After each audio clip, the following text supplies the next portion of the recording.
How's it going, everyone? As always, God bless you. Thank you for being here. I'm Gage, and this is Candy Coral Aquatics. Today, guys, I'm going to show you how to install the side plates on your protective body armor. This armor set comes from RTS Tactical. If you guys are interested in the type and level that I'm running, please drop me a comment down below, and I'll make a video explaining what type of armor this is. I'm going to try to keep the armor portion short because I do want to update you guys on my tank as well.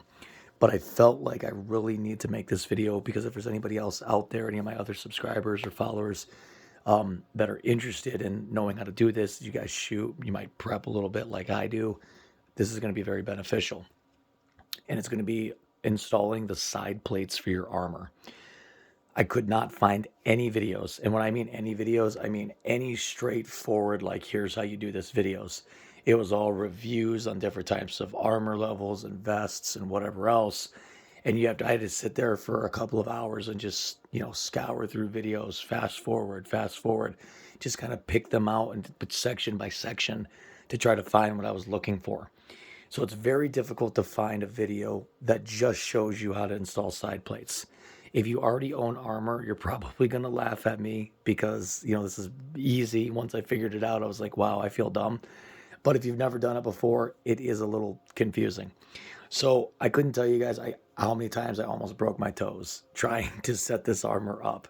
Because once I got everything else put together and I tried to put these side plates on, I'd be like, oh yeah, I got it. And I'd put the armor on and I'd kind of jump up and down and make sure it was secure. And the straps would just unweave themselves and fall to the floor. And I almost broke my toes several times. So let me show you guys how this is done. Now you can see here, obviously, there's these little eyelets, right? And you're like, okay, well, it's got to go in there somehow. Your armor plate, first of all, let's talk about the plate. So you're going to have a hard, kind of rounded side, and then a hard, kind of concaved with the depression side. That depression is what goes against your body, okay? So the curvature of the plate does matter when you're setting this up. So make sure that that inward curvature, that depression, is against your body. You have these nylon straps that on the inside kind of have like a hard plastic strap on the inside. And this is what you're going to use to weave this into your vest. Now, I've already kind of measured for myself. I am moving from the outside in the third row of eyelets. So that's what I'm going to be showing you guys today. Now, when you first get this, you might think, okay, well, maybe I just push these through and, the weight kind of supports them. Well, that's what I did a couple of times and it did not work. That's how I almost broke my toes. Well, then I thought, okay, well, maybe it has to go around itself this way because if you go backwards with it, it creates more tension. Like that feels stronger than going this way.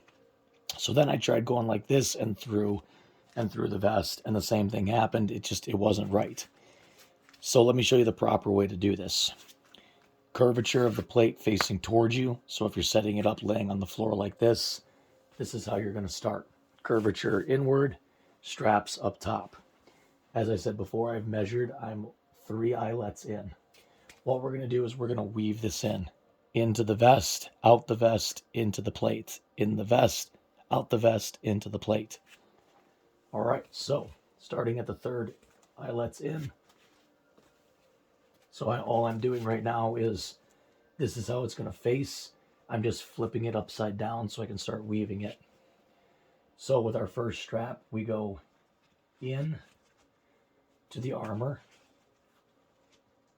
get our slack out. Now, instead of going straight down through again, we're going to weave back out and go into the plate. Just like that. Okay. Get your slack out.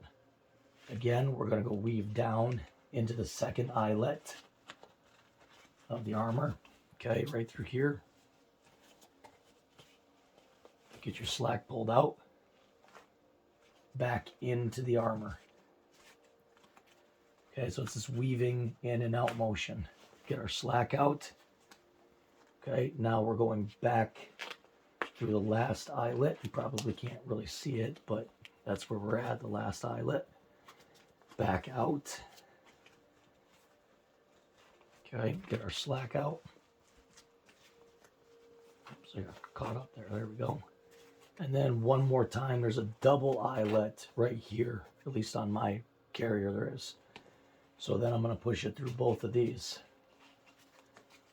Sorry, trying to do this while also making sure you guys can see and trying my best not to get in front of the camera. This is getting hung up on itself a little bit. All right, there we go. And then you pull the slack through, and that's it. Now that baby will not go anywhere.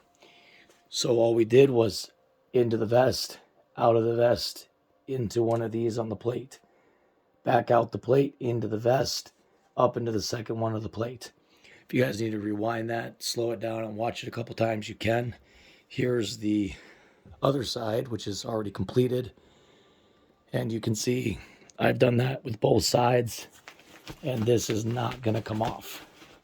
Okay, so that's the proper way to install your side plates. Hopefully that helps.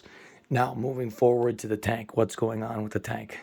Well, I've had some challenges with the tank, but the biggest challenge is I just haven't really cared lately, and that's what's been going on. So it's kind of a good thing because now that I'm getting back into recording a little bit, you guys will see a restoration of a neglected tank, which is going to be great for a lot of you because a lot of people have the same issue, or a lot of people starting out are struggling with the same issues that I am struggling from neglecting my tank, which is algae. So let me go ahead. I'm in the middle of doing some water changes right now. And I'm going to warn you guys, everything looks like absolute crap. And it's because I haven't touched this tank. I haven't done anything except top the water off and feed the fish. That's it. I've been struggling with a ton of nuisance hair algae. But again, like I said, it's okay because you guys are going to see a restoration of a neglected tank. And then we'll go over what I did to get it restored. All right, I'm going to flip a filter on here. All right, and we're going to go over to the tank.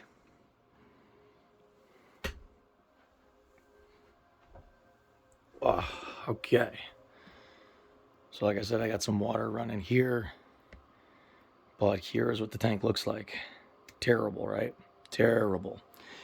You can see the massive patches of algae growing in the sand bed and on some of the rocks down at the bottom as well. So what have I done? Well, I've done nothing, right? I haven't done water changes. I've just been topping it off and feeding the fish. The fish are healthy, believe it or not. I've got 2 lyre tillandsias. I've got 2 gold nugget maroon clowns. I have a yellow spot rabbitfish, and then I have a algae eating plenty. All right, I have no cleanup crew, none whatsoever. That was probably my first mistake, I guess, but I have ran tanks before without cleanup crew, and it did fine. But cleanup crew definitely can help. The biggest problem is the neglect, right? I haven't been cleaning my filters. I actually currently have no filtration running at all, and I haven't in a long time. I just have a power head running, a heater, of course, and then the lights, and that's it. So you guys are going to see it go from this abysmal, murky mess to a nice, clean system. And once once I start doing these water changes and pulling this stuff out and getting everything cleaned up, I'll tell you guys everything that's changed, everything that's new, what I'm doing to get it cleaned up. So if you're like me and you've just neglected your tank, or if you're a beginner, or you're just somebody that is continuously struggling with algae, I will show you guys how to take care of it because I've done it several times before. So it's not a big deal. It's really not. It's frustrating, and it makes you just look at it and go, man, I don't even want to do this anymore. And truth be told, with me, I've been, those of you that have been with the channel for a while, I had some heart surgery, some issues. So my voice is messed up. I went and saw an ENT last week. It's been 2 years since my heart surgery. My voice hasn't come back, and it's not going to. I do have a paralyzed vocal cord. It will never get better. So what I'm going to do in March is have some reconstructive surgery of this vocal cord. And what the surgery is designed to do is push the vocal cord that's paralyzed more towards the midline center of my body. So that way when I'm talking, the good vocal cord will rub up against the bad one and kind of assist the paralyzed one in making noise, making voice. So hopefully within a couple of months, you guys will hear more or less what my normal voice sounds like. So that'll be huge for me because for 2 years I've sounded like this. And it is exhausting. It's kind of depressing. I don't really go out anymore because nobody can hear me, right? So what's the point? And it actually, believe it or not, guys, it takes a lot of effort and air to be able to talk for me. because I'm actually forcing myself to kind of talk. I don't want to get into all the details and bore you guys, but that's what's going on. So any prayers for a successful surgery and recovery would be greatly appreciated. Until next time, guys, take care. God bless. And we're going to get this tank cleaned up and we'll start adding some corals probably within the next couple of months. But I'll be back with you guys well before then. You guys will see the cleanup process. Until then, guys, take care and God bless. We'll see you.